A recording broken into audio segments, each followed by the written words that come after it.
Jamu sangat berbahaya untuk burung perkutut apabila kita tidak memahami dan tidak mengetahui terlebih dahulu kandungan dan fungsi dari jamu itu tersebut. Ini bisa berakibat fatal untuk si burung, bahkan burung bisa mati karena jamu yang salah ini.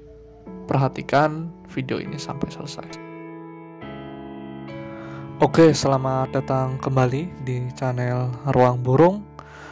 Apa kabarnya Sobat Kung Mania semuanya di seluruh Indonesia, penggemar perkutut Bangkok dan perkutut lokal. Oke, pada pertemuan pagi hari ini saya ingin berbagi sedikit pengalaman dan pengetahuan saya yang terbatas ini. Mohon bisa dimengerti apabila ada senior atau master yang lebih paham dengan konteks yang ingin saya bahas pada pagi hari ini. Yang saya bahas di pagi hari ini seputar bahaya dan fungsi dari jamu perkutut. Ini lebih saya tekankan kepada fungsi dan bahaya ya.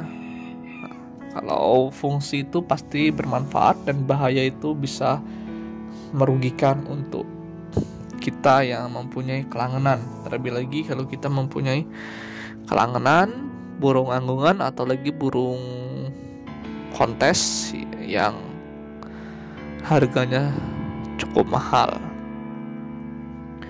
Oke, untuk pertama yang harus kita pahami di sini tentang jamu adalah fungsinya.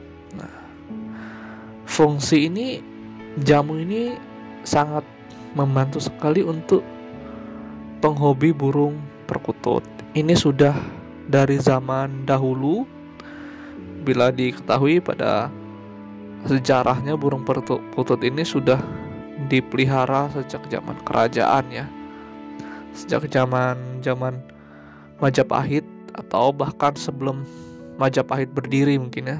Sebelumnya kan Singosari lebih dulu menguasai Pulau Jawa. Tetapi tidak ada yang mengetahui pasti zaman Singosari atau zaman Kerajaan Majapahit, burung perkutut ini telah menjadi kelangenan di kalangan orang-orang ningrat atau kalangan keraton. Jamu ini kalau dahulu itu fungsinya untuk menyehatkan burung dan membuat si burung rajin manggung atau rajin berbunyi. Nah, ini adalah fungsi yang sangat positif dan sangat sekali dibutuhkan untuk kita sebagai penghobi burung perkutut dan burung kelangenan lainnya. Jamu ini sangat beredar, sangat banyak di pasaran. Kalau sekarang kita buka Tokopedia ataupun Shopee itu sangat banyak merek-merek yang ditawarkan oleh si peracik jamu, yang dimana di situ pun sudah dikemas dengan kemasan yang sangat-sangat menarik dan simple untuk kita gunakan. Tetapi dari fungsi tersebut, sebetulnya fungsi jamu itu adalah untuk menyehatkan.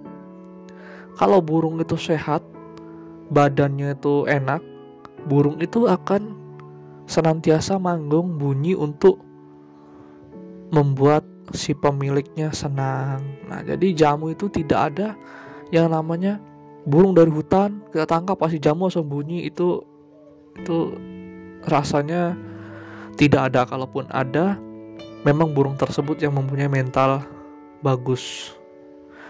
Tetapi kalau untuk fungsinya untuk menyehatkan dan untuk membuat si burung itu fit sehingga burung tersebut rajin berbunyi, itu saya betulkan ini, dan saya pun setuju bahwa itu pun apa adanya yang saya lakukan pada burung-burung kelangenan saya.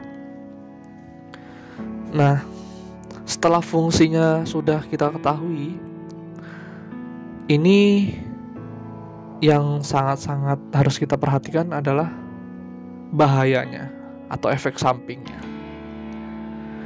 Efek samping ini sangat merugikan dan bisa saja fatal untuk burung kelanganan kita.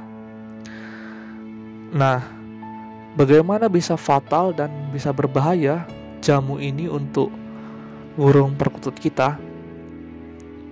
Jamu ini kan kita tidak tahu si peracik ini menggunakan bahan-bahan apa.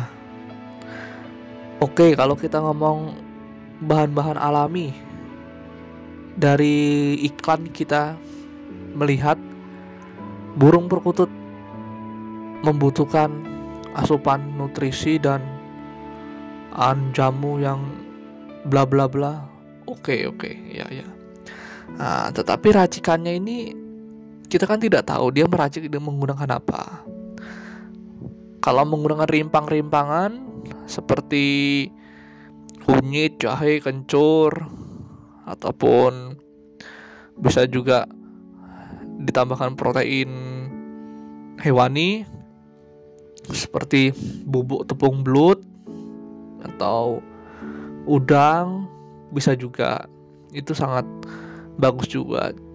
Cuman racikannya dan dosisnya itu tadi, karena kalau kandungannya itu tidak pas, misal ini kandungan rimpangnya itu hanya sedikit, tetapi kandungan protein hewaninya seperti udang ataupun belut itu sangat tinggi. Jadi seolah-olah seperti bukan jamu ya, seperti pelet atau pakan ikan lele. Nah, ini tentu saja ini keliru dan sangat membahayakan. Karena pada dasarnya burung perkutut ini tidak di habitat aslinya ini hanya memperoleh protein nabati, tidak mengkonsumsi protein hewani.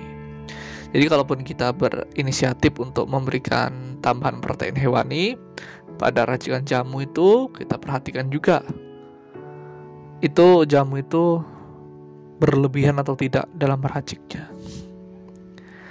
Nah, jadi kalau kita sudah paham, atau bisa kalau kita beli jamu, kalau saya pernah ini dapat informasi itu ada Kung Mania, salah satu Kung Mania yang sudah senior dan sudah malang melintang di lomba perkutut, itu dia menerbitkan jamu racikan dia sendiri.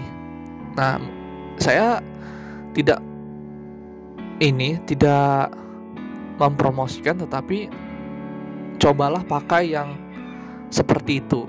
Jadi kita tahu siapa yang meraciknya dan background yang meracik jamunya itu bagaimana. Dia penghobi burung, pemain burung juga, kontes perkutut. Jadi otomatis dia pasti sudah menerapkan pada burung dia sendiri sebelum jamu itu diluncurkan ke pasaran. Jadi dia sudah membuktikan hasil dan efek sampingnya.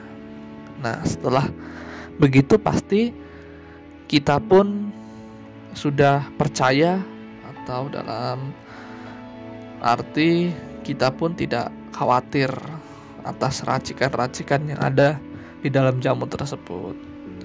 Nah, yang terakhir saya sarankan lagi adalah dosis. Jadi jangan sampai kita mempunyai inisiatif atau ide sendiri, kalau dosisnya kan kita lebihkan dari yang sudah ditakar. Sebenarnya si peracik itu lebih tahu ya, ini untuk perkutut cukuplah 5 biji, 5 butir ataupun 8 butir, itu sudah kita berikan segitu saja. Jangan sampai kok burungnya nggak gacor-gacor, ini nggak ada efek positifnya dari pembelian jamu, kasih lagi sampai melebihi dosis. Nah, ini sangat-sangat membahayakan dan sangat kasihan untuk si burung tersebut, karena si burung tersebut kesannya terpaksa atau digenjot untuk bunyi. Nah, itu bisa berakibat kepada suaranya yang menurun, kesehatannya pun bisa jadi malah menurun dan bisa berakibat fatal. Oke, mungkin itu saja tips dari saya. Terima kasih. Jangan lupa subscribe.